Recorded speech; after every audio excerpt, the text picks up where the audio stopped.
सत श्री अकाल, सलाम, नमस्ते। मैं हरमीत सिंह, जे&के न्यूज़ बस से।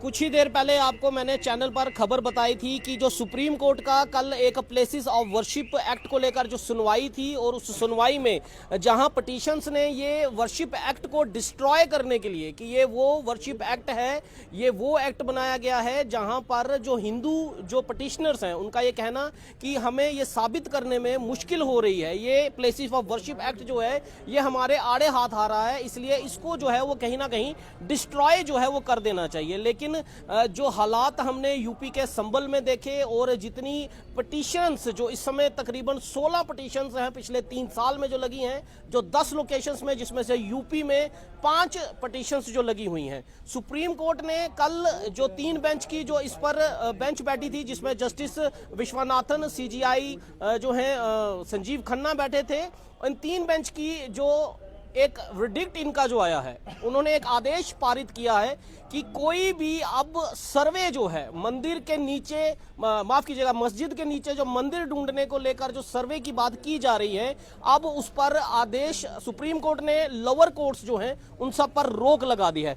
इस समय इस एक्ट को लेकर और इस जो सुप्रीम कोर्ट का जो आदेश आया है उसको लेकर जो है यहाँ कुछ यूनाइटेड अलायंस पीस की एक एसोसिएशन है, कुछ उनके नुमाइंदे हैं, उनका इस पर स्वागत जो है वो किया जा रहा है। सुप्रीम कोर्ट की तारीफ की जा रही है, इस वर्डिक्ट की तारीफ की जा रही है। लेकिन क्या कुछ आगे समय के बीतते बीतते ये इस दौर में जो चल रहा है, क्या ये अंकुश लग पाएगा? ये जो आदेश दिया है, क्या ये कुछ ऐसे महीने आने वाले समय में होने वाले हैं कि इन सर्वे पर, इन पिटीशंस पर रोक जो है वो लग जाएगी? मेरे साथ कुछ नुमाइंदे हैं। जनाब, क्या नाम क्या आपका? शाहिद सलीम जी। सलीम साहब, कैसे देखते हैं ये इस सबसे पहले तो जो सुप्रीम कोर्ट का ये जो आदेश आया है कि लोअर कोर्ट को उन्होंने रोक लगा दिया है कि आप ना ही सर्वे के कोई आदेश दे सकते हैं, नए पिटीशंस आप दाखिल कर सकते हैं बट उन पर सुनवाई कुछ नहीं हो सकती, हेयरिंग नहीं हो, रजिस्टर नहीं कर सकते। तो इस पूरे जो इस 3 बेंच का जो ये वर्डिक्ट आया है, इसको किस तरह से देखते हैं? देखिए, ये बहुत बड़ा वेलकम स्टेप है और वेलकम डिसीजन है। अगरचे एक इंटरिम, इसमें कोई ज्यादा देर ये चलने वाला नहीं है। सिर्फ 4 हफ्ते के लिए सुप्रीम कोर्ट ने गवर्नमेंट को अपना एफिडेविट दायर करने के लिए कहा है। और बदकिस्मती ये है कि माफ करना कि इस वक्त जो गवर्नमेंट है वो सुप्रीम कोर्ट के कंधे पे रख के बंदूक चला रही थी। अब सुप्रीम कोर्ट ने वापस जो है बाल उनके कोर्ट में फेंक दिया। लो भाई, अब बताओ क्या करना है। प्लेसेस ऑफ वर्शिप एक्ट 1991 का क्या करना है? उसमें जो है chief justice of India Sanjeev Khanna, Sanjay Kumar और केवी विश्वनाथन, जो 3 रुकनी जो बेंच थी, उन्होंने कल एक रोक लगा दी। जैसे आपने बताया कि 2020 से जो है ये पिटीशंस ढेर लगे हैं, दोनों तरफ के पक्ष हैं। आपने खुद बता दिया अपने इंट्रो में कि उसमें जो हमारे हिंदू भाई हैं वो राइट विंगर, सबकी बात नहीं कर रहा हूं, वो कह रहे हैं जी ये खतरा है, ये हमारी धार्मिक आजादी को छीन रहा है। लेकिन दूसरे लोग जो कह रहे हैं कि 15 अगस्त 1947 की सुबह को जब हम आजाद हुए, जब हम डेमोक्रेसी बने, जब हमें राइट्स मिले, उससे पहले क्या हुआ क्या नहीं हुआ, अगर आप तारीख को खोदना चाहते हो, फिर हमारे बौद्ध धर्म के मानने वालों का है, वो उनका कहना है, ऑन रिकॉर्ड है, आप देख लीजिए। बौद्ध धर्म वाले कह रहे हैं कि जहां मंदिर है वहां बुद्ध विहार था, उसको खोद कर देखिए। फिर कितना खोदोगे, कितना आगे जाओगे? तो वो जो है प्लेसेस ऑफ वर्शिप एक्ट जो है उसको लेटर एंड स्पिरिट में लागू किया जाए। और सुप्रीम कोर्ट ने कल देश जो है खाना जंगी की तरफ, एक सिविल वॉर की तरफ बढ़ रहा था, जैसे आपने संभल में देखा 24 नवंबर को वहां पे किस तरीके से 5 नौजवानों को, जिसमें एक 17 उसमें सालों का था, माइनर था, वो मारे गए। और अब अजमेर शरीफ की बात आई है, कल परसों में देख रहा था कि हिंदू सेना की तरफ जो है जामिया मस्जिद दिल्ली, उसकी सीढ़ियों की बात रही है, ताजमहल की बात आती है, कुतुब मीनार की बात आ रही है। वो कोई जगह ऐसी छोड़ नहीं रहे। और इसी दिसंबर के महीने में 11 जो है मुकदमे लगे थे, 11 सूट जो है इसी सर्वे को लेकर सुप्रीम कोर्ट ने सब पे रोक लगाई है। उन्होंने, जैसे आपने कहा, उन्होंने कहा जी अगर आपको कोई नई एप्लीकेशन आती है, वो एप्लीकेशन कोई नई पिटीशन आती है, उसको पकड़िए, लेकिन डोंट रजिस्टर देम। और जो पिटीशन पड़ी है पहले डिफरेंट, मैंने कहा 12-15 तो पहले से पड़ी हुई, नई जो है ये पेंडोरा। सलीम साहब, लेकिन इसमें एक चीज जो है वो देखी गई है, सुप्रीम कोर्ट ने कहीं ना कहीं जो नई पिटीशंस जो आएंगी उनको तो रोक लगाने की बात की है, लेकिन सबसे बड़ा सवाल है सुप्रीम कोर्ट के भी इस फैसले में एक क्लैरिटी जो नहीं है कि जो पहले जो सर्वे करने के लिए जो बात बोली गई है उन पर कोई रोक जो है वो लग पाई है या नहीं लग पाई है। सुप्रीम कोर्ट ने उस पर जो है कोई क्लैरिटी नहीं मिल पाई। आप उसको पढ़ लीजिए, ये लाइव लॉ का पेज है, इस पे जाइए, उसमें लिखा है कि सर्वे के मुतालिक कोई ऑर्डर पास नहीं होगा कोई प्रोसीडिंग्स जो है, उन्होंने कहा जो जहां का है, क्या कहते हैं अब, यथास्थिति, स्टेटस को, कोई ऑर्डर नहीं होगा, जो मुकदमा जहां है वहीं टिका रहेगा 4 हफ्ते तक कम से कम, जब तक कि ये जो है पिटिशंस का हम इनका डिस्पोजल नहीं करते, जब तक हम इसकी सुनवाई पूरी नहीं कर लेते, उसके बाद गवर्नमेंट क्या कहेगी। आखिरी सवाल आपसे ये पूछना चाहूंगा, 4 हफ्तों का समय जो है गवर्नमेंट ऑफ इंडिया को दिया है, हालांकि ये नोटिस 2021 में जो है गवर्नमेंट ऑफ इंडिया को दिया गया था, 2021-22 में दिया गया था, तब से कोई जवाब नहीं आया। अब सुप्रीम कोर्ट ने सरकार को 4 हफ्ते दिए हैं कि आप अपना प्लेसेस ऑफ वर्शिप एक्ट को लेकर आपकी सोच क्या है, आपकी धारणा क्या है, उसको क्लियर करें, अपलोड करें, दोनों पक्षों को बताएं, और उसके बाद 4 हफ्ते का समय पिटिशनर्स को भी दिया कि आप काउंटर फाइल कर सकें। तो सरकार क्या, जब हम राम मंदिर की बात करते हैं या ज्ञानव्यापी की, चंद्रचूड़ की उस फैसले की बात करते हैं, तो वहां पर प्लेसेस ऑफ वर्शिप एक्ट जो है वो मोदी सरकार कहती है कि इट गुड, बट जब दूसरे फैसलों की बात आती है तो तब मोदी सरकार, क्या आपको लगता है कि मोदी सरकार इस समय कहीं ना कहीं असमंजस में फंस गई है? आपने सही फरमाया। मैंने पहले कहा कि ये जो सरकार है ये कोर्ट के कंधे पर रख के बंदूक चला रही थी, और इसकी सबसे बड़ा कंट्रोवर्शियल जो ये डीवाई चंद्रचूड़ के बड़े फैसले, परसों ने कहा थे, मैंने डाइटी को आगे रखकर, मूर्ति को रखकर बाबरी मस्जिद का फैसला लिखा, वो सब जो है वो कहते हैं कि मैं सबसे ज्यादा ट्रोल किया गया हूं वगैरह वगैरह। उनने जो है मई 2022 में जो फैसला दिया था ज्ञानवापी का, कहा भाई जब तुम स्टेटस नहीं बदले, उन्होंने कहा जी हकीकत का पता लगना चाहिए। और जैसे आपने कहा जुलाई, आपने सही कहा, जुलाई 2021 में सरकार को कहा था कि आप अपना एफिडेविट, सरकार ने अभी तक नहीं किया। अब 4 हफ्ते और मिल गए, अब तो सरकार को बताना पड़ेगा भाई हम इसके साथ में इसको बदलना चाहते हैं। और मेरा अगर आप जाती नुक्ता निगाह पूछो, ये सरकार शायद इस एक्ट को ज्यादा देर रहने नहीं देगी, इसको बदल के रहेगी, कुछ भी कर सकती है सरकार, मोदी साहब है तो मुमकिन है, लेकिन इन्होंने 4 हफ्ते का दे दिया। लेकिन हम वक्ती तौर पर इसका वेलकम करते हैं, इसका स्वागत करते हैं, ये बहुत बड़ी ये एक राहत जो है वो जरूर है। हमारे साथ जितेंद्र सिंह लक्की जी भी हैं, इनसे भी बातचीत करते हैं। लक्की जी, किस तरह से देखते हैं आप, क्या सुप्रीम कोर्ट का ये ऑर्डर तो है, लेकिन जिस तरह सलीम साहब ने कहा कि ज्ञानवापी पे जो चंद्रचूड़ ने जो एक फैसला दिया है, क्या सुप्रीम कोर्ट, क्योंकि लोअर कोर्ट जो है वो उसी फैसले को रेफर कर कर जो है वो सर्वे के आदेश जो है वो दे रही हैं, तो क्या सुप्रीम कोर्ट आने वाले दिनों में कोई ऐसा फैसला दे सकती है कि जो ज्ञानवापी के, चंद्रचूड़ के फैसले को जो लोअर कोर्ट्स जो है रेफर कर रही हैं, उस पर जो है वो कहीं ना कहीं रोक लगा दें कि आप इस फैसले को रेफर कर कर जो है कोई भी सर्वे का आदेश जो है वो नहीं दे सकते? पहले तो मैं जो सुप्रीम कोर्ट का जो स्टे का ऑर्डर आया है, वो 3 बेंचों ने, जजों ने जो किया है वो वेलकम स्टेप है, और मैं उन जजों को वाकई ही काबिल तारीफ है, क्योंकि उन्होंने देश का माहौल देखा, क्योंकि देश का माहौल जो अब वो तनावपूर्ण होना जा रहा था, और कहीं ना कहीं ये कम्युनल हार्मोनी जो थी वो बढ़ने वाली थी, तो वाकई ही काबिल तारीफ उन्होंने फैसला किया है। और मैं चाहूँगा कि जो चंद्रचूड़ जी से जो गलती हुई है वो सुप्रीम कोर्ट सुधारे, और जो फैसले उलट हुए हैं कहीं ना कहीं उसके लिए देश से क्षमा मांगे कि एक संविधानिक पोस्ट, इतनी हायर पोस्ट पे बैठ के उन्होंने गलत फैसले जो लिए हैं।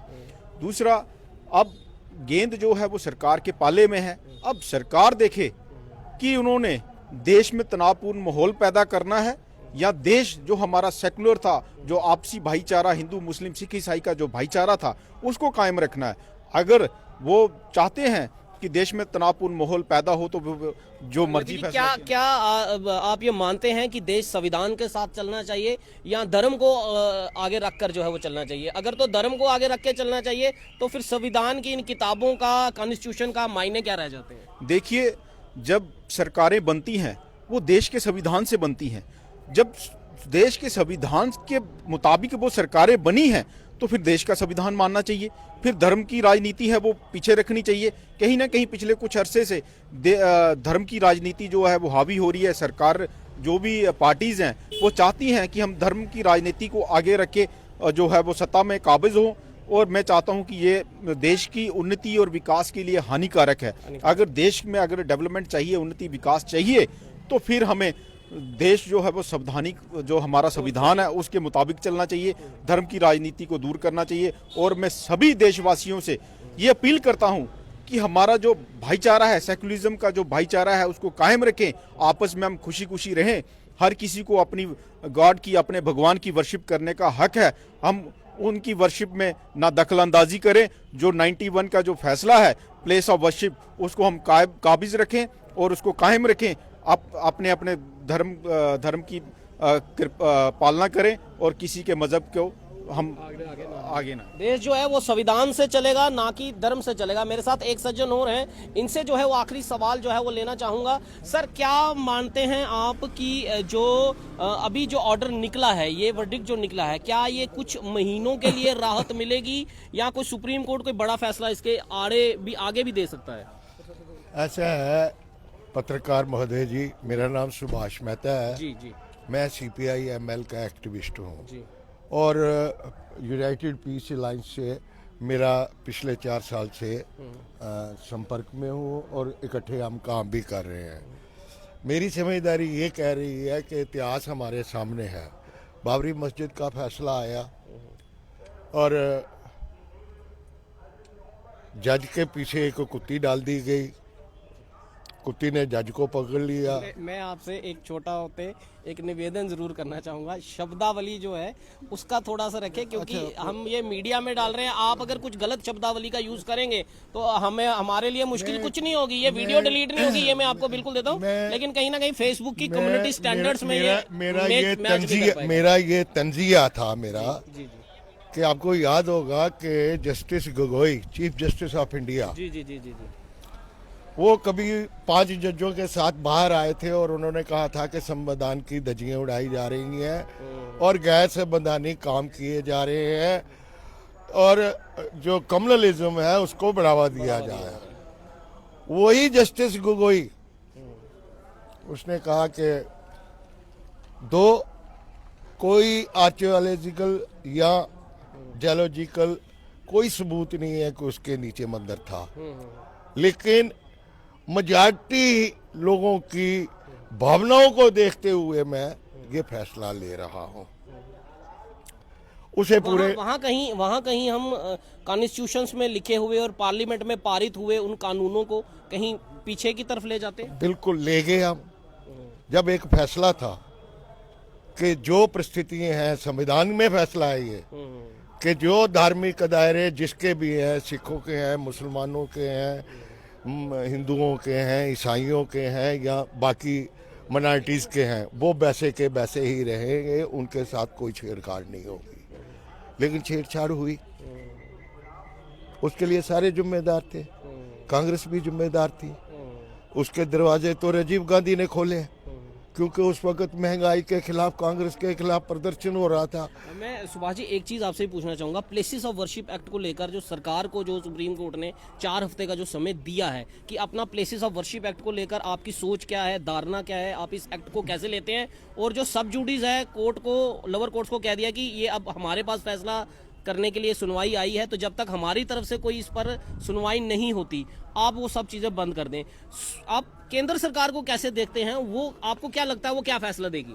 वो केंद्र सरकार जो है वो मोनोपोली कैपिटल की सरकार है।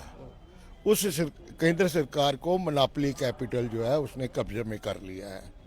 लेटरल एंट्री से जो IAS अफसर आए वो सारे के सारे कारपोरेट के एजेंट हैं। BJP और RS का ये एजेंडा है कि वोट पॉलिटिक्स करनी है, हिंदुओं को भड़काना पड़ेगा, हिंदुओं की भावनाओं को। आपका कहना वोट बैंक की ये सब चीजें हो रही हैं? सब वोट बैंक के लिए हो रहा है। जो बोला जाता है हिंदू खतरे में है, तो जहाँ चुनाव होता है वहाँ खतरा आ जाता है। ऐसा है कि हिंदू जब खतरे में नहीं था, पेट्रोल 40 रुपए था, अच्छा, डॉलर की कीमत 62-63 रुपए थी। अच्छा, जब हिंदू खतरे में आया, पेट्रोल 85-90 रुपए हो गया, आटा 13 रुपए से 45 रुपए हो गया, दालें 60-70 वाली 150-200 में हो गई, 60 रुपए लीटर वाला आयल जो था, सरसों आयल था, वो 160 का हो गया। अस्पतालों में मरीजों के लिए जगह नहीं है, मगर लोग जो है, इन चीजों पे मुद्दों पर बात क्यों नहीं हो पाती है? क्योंकि हम वोट नहीं डालते इन मुद्दों के ऊपर। अच्छा, हम भी कहीं ना कहीं जो जनता है वो भी धर्म के आड़े में आकर जो है वो वोट डालती है। वो भी धर्म के आड़े में वोट डालती है। और अब तो नया ट्रेंड आ गया है, अब तो सरकारें इलेक्शनें लूटना शुरू कर गई हैं। कोई ट्रांसपेरेंसी नहीं है। स्ट्रांग रूम जहां पर मशीनें रखी जाती हैं, कोई कैमरा नहीं है, 1.5 किलोमीटर दूर लोगों को खड़ा कर दिया जाता है, कोई टीवी बैनर नहीं लगे हैं। अब तो ये इलेक्शनें लूट रहे हैं। अब तो लोगों को मैं अपनी पार्टी की तरफ से कहूंगा कि बड़े से बड़े नुकसान के लिए खड़े हो जाओ। चलिए, बहुत बहुत शुक्रिया बात करने के लिए।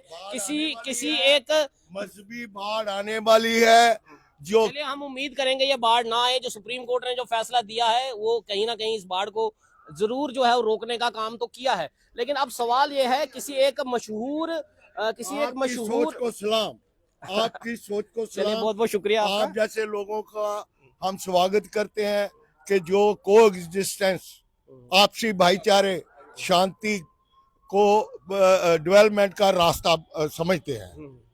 डिम्पल जी हमारे साथ हैं। मैं डिम्पल जी से बात करना चाहूंगा। डिम्पल जी, कल एक प्लेसिव वर्शिप एक्ट को लेकर सुप्रीम कोर्ट का एक बड़ा फैसला आया है। क्या देखते हैं कि ये जो हिंदू मुस्लिम का तनाव जो देश में जो फैल रहा है, ये उस पर कहीं रोक लगेगा? जी बिल्कुल लगना चाहिए। देखिए, प्लेस ऑफ वर्शिप के ऊपर जब आजादी की जंग लड़ी जा रही थी, उस आजादी की जंग में सिर्फ हिंदू ही नहीं थे, मुस्लिम भी थे। सिखों ने उससे भी ज्यादा कुर्बानियां दी, मुस्लिम्स ने उससे भी ज्यादा कुर्बानियां दी। और उस समय ये नहीं देखा गया कि ये जो देश की आजादी है वो किसको मिलेगी। उस समय तमाम भाईचारा था हम लोगों में, हमारे संस्कृति है, हिंदू मुस्लिम सिख ईसाई गुज्जर बकरवाल चिनाव वैली पीर पंजाल पहाड़ी, सारे जहां से अच्छा हिंदोस्तान हमारा। ये किसने लिखा था? हरजीत जी, ये मोहम्मद इकबाल ने लिखा था। और उसके बाद कई शहीद हुए हैं। हम 15 अगस्त को हमेशा वो एक शेर बोलते हैं कि शहीदों की मज़ारों पर लगेंगे हर बरस मेले, वतन पे मिटने वालों ये भी का अशफाकुल्लाह खान ने जी लिखा था। बिल्कुल सही है। और उस समय आजादी के बाद ये पार्लियामेंट ने ये एक कानून अध्यादेश पास किया था। उन्हें मालूम था कि ये जंग मजहबी सियासतें खेली जाएंगी। और उस समय पार्लियामेंट में और कॉन्स्टिट्यूशन में यह कानून बना था कि 15 अगस्त 1947 के बाद जो मंदिर, मस्जिद, गुरुद्वारे, चर्चिस जिन ढांचे में है, जिस शक्ल में है, उन्हें छेड़छाड़ नहीं की जा सकती। लेकिन अफसोस की बात है कि 2014 तक ना कभी मंदिर, मस्जिद, गुरुद्वारों का फसाद हुआ। आज ये 2014 के बाद हर मंदिर के नीचे, हर गुरुद्वारे के नीचे भी कल कहेंगे कि मंदिर ढूंढो। ये ठीक नहीं है। और सुप्रीम कोर्ट ने जो ये अध्यादेश पास किया है, इसका हम स्वागत करते हैं। और ये बहुत अच्छा कानून पास किया कि हर कोई ऐरा गहरा नथु खैरा दरख्वास्त लेकर के लोअर कोर्ट्स में चला जाए और अपनी सियासी रोटियां सेकना शुरू हो जाए। इसलिए सुप्रीम कोर्ट ने ये कहा है कि कोई भी कोर्ट या कोई भी छुछंदर या कोई भी राजनीतिक नेता राजनीतिक रोटियां नहीं सेक सकता है। और आज इन्होंने पहले ज्ञान व्यापी मंदिर मस्जिद का किया, उसके बाद संबल का मसला भी थम नहीं रहा है। और संबल में कितने हमारे मासूम गरीब लोग शहीद हो गए। और उसके बाद अजमेर शरीफ की दरगाह। क्योंकि मुझे भी अंदर जाना, एक प्रेस कॉन्फ्रेंस इंपॉर्टेंट चल रही है। केंद्र सरकार को जो 4 हफ्ते का समय दिया गया है प्लेसिंग ऑफ वर्शिप एक्ट को लेकर अपनी सोच को बताने का, क्या लगता है कि मोदी सरकार क्या इस पर अपना राय दे सकती है? क्या लग रहा है कि अंतरराष्ट्रीय स्तर पर इमेज भी अपनी देखनी है, और जो पिटीशंस जो अगर फाइल हो रही हैं, अगर ये कह दिया कि प्लेसिंग ऑफ वर्शिप एक्ट सही है, तो वो पिटिशनर्स कहीं ना कहीं सुप्रीम कोर्ट खारिज कर देगा। और अगर ये कहते हैं कि ये प्लेसेस ऑफ वर्शिप एक्ट जो है हटा देना चाहिए, तो अंतरराष्ट्रीय स्तर पर कहीं इमेज जो है बहुत दुनिया भर के लोग अजमेर शरीफ में दरगाह में, प्रधानमंत्री जी आप स्वयं भी तो चादर चढ़ाने जाते हैं। जितने भी prime ministers, president of India, तमाम सेलिब्रिटीज, मैं खुद भी गया हूं वहां पे चादर चढ़ाने। और आपने देखा कि मैं हर मस्जिद, गुरुद्वारे, मंदिर पे जब भी गुरपुर्ब मैं जाता हूं, आपसे गिले मिल के हम करते हैं। ये एक बात मुझे बताइए, इससे भी ये कुछ अहम मुद्दे और पैदा हो रहे हैं क्या? ये मुझे बताइए, ये रिकॉर्डेड है या क्या? लाइव चल रहा है। इसके अलावा भी जम्मू कश्मीर में फसाद करवाने की कोशिश की जा रही है। और पहले तो ये मजहबी राजनीति खेली जा रही है, अब तो 1 नेशन 1 इलेक्शन, एक देश एक चुनाव। अरे भाई, इससे आपकी अकाउंटेबिलिटी मेंबर पार्लियामेंट्स की क्या रहेगी, एमएलएस की क्या रहेगी? हरजीत, ये सोचना पड़ेगा।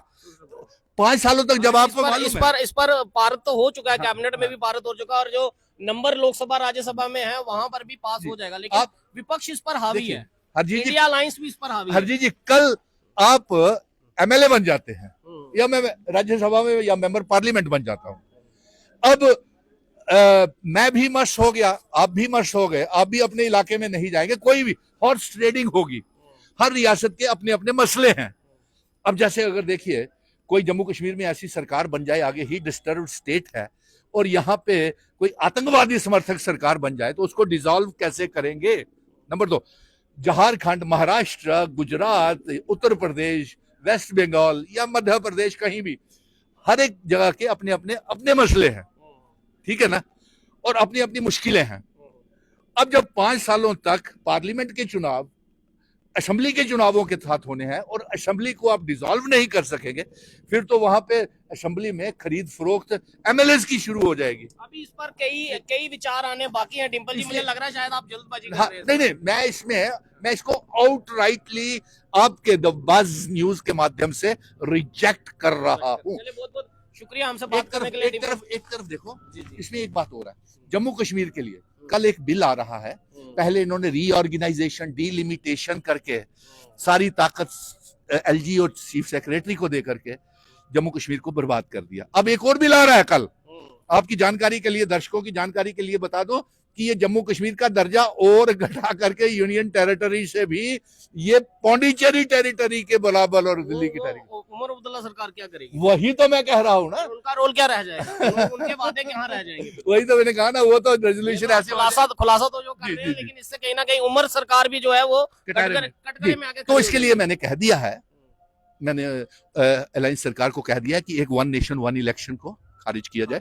दूसरा सुन, इस बिल को भी खारिज किया जाए, और जम्मू कश्मीर में राज्यसभा का मेंबर जम्मू का डोगरा बेटा भेजा जाना चाहिए, जो ना हारा हुआ एमएलए हो, ना मेंबर पार्लियामेंट हो, ना एक्स एमएलसी हो, ताकि जो 5 अगस्त 2019 के बाद जिसने जम्मू कश्मीर की डेमोग्राफी बचाने का प्रयास किया है और सुप्रीम कोर्ट से रियासत का दर्जा जीत करके लाया है, ऐसे शख्स राज्यसभा में भेजना बेहद जरूरी है, ताकि हम ये जो बिल आ रहे हैं ये देश रियासत को कमजोर कर सके।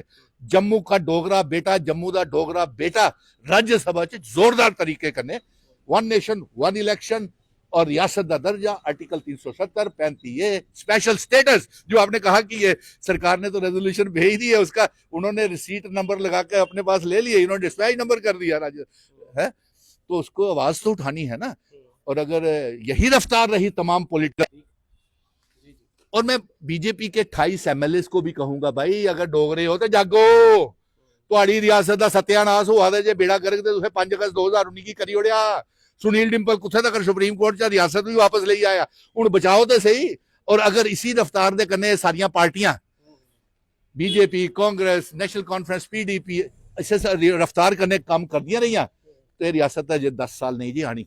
इस करिए राज्यसभा डोगरा मेंबर ये तो डिंपल साहब ने जो बोला, लेकिन किसी मशहूर शायर ने कहा है कि मंदिर मंदिर क्यों करना, मस्जिद मस्जिद क्यों करना, इस देश को ही मंदिर बनाते हैं, इस देश को ही एक मस्जिद में जो है सजाते हैं, और अपना हिंदू मुस्लिम भाईचारा जो है उसको जिंदा रखते हैं।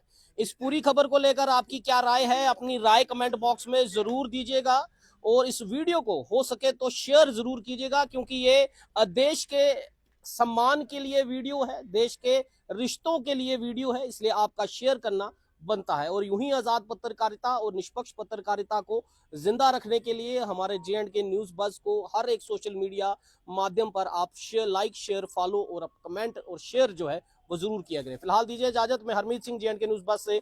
जय